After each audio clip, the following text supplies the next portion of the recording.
Hi ಎಲ್ಲರಿಗೂ good evening. ಅಮ್ಮ ಬರೋಷ್ಟೊತ್ತಿಗೆ 6:30 ಆಗೋಯ್ತು ಸಂಜೆ.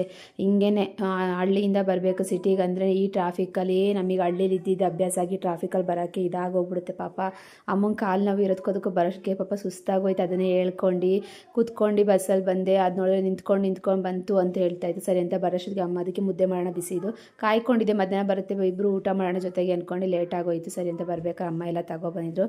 ಇನ್ನೇನು ಖುಷಿ ಅಲ್ವಾ, ಏನೇನು ತಂದಿರುತ್ತೆ ಮೊಮ್ಮಗಂಗೋಸ್ಕರ ಅಂದ್ಬಿಟ್ಟು ಎಲ್ಲ ಎತ್ತಿಕ್ತಾ ಇದ್ದೆ. ಅವನಿಗೆ ನಾಟಿ ಮೊಟ್ಟೆ ಬೇಯಿಸ್ಕೊಡು, ಕೈ ಇದಾಗಿದ್ದೀರ ಅದಕ್ಕೋಸ್ಕರ ಅಂತಂದ್ರೆ ಮತ್ತು ಹೂವನ್ನ ತೊಗೊಂಬಂದಿತ್ತು. ಸರಿ ನಾನು ಕಟ್ಕೊಡ್ತೀನಿ, ನಾಳೆ ನೀನೇ ಮುಡ್ಕೊಳ್ಳಂತೆ ಬಿಡು ಅಂತ ಹೇಳ್ತು. ಸರಿ ಅಂತ ಎಲ್ಲ ಇದು ಕಟ್ಕೊಡ್ತು. ಅದಕ್ಕೆ ತೆಗೆದ್ಬಿಟ್ಟು ಫ್ರಿಜ್ಜಲ್ಲಿ ಇಟ್ಕೊಂಡೆ. ಅಮ್ಮ ಇನ್ನು ಬೆಳಗ್ಗೆ ಹೋಗ್ತೀನಿ ನಾನು, ಟೈಮ್ ಆಗುತ್ತಲ್ಲ ಮತ್ತು ಹಸು ಕರಾಕಂಗಿದೆ ಅಂತ. ಸರಿ ಅಂತ ಅಮ್ಮಂಗೆ ಕಲಿಸ್ಕೊಟ್ಬಿಟ್ಟು ನಾನು ಕೆಲಸನೇ ಮಾಡ್ಕೊಂಡಿರಲಿಲ್ಲ.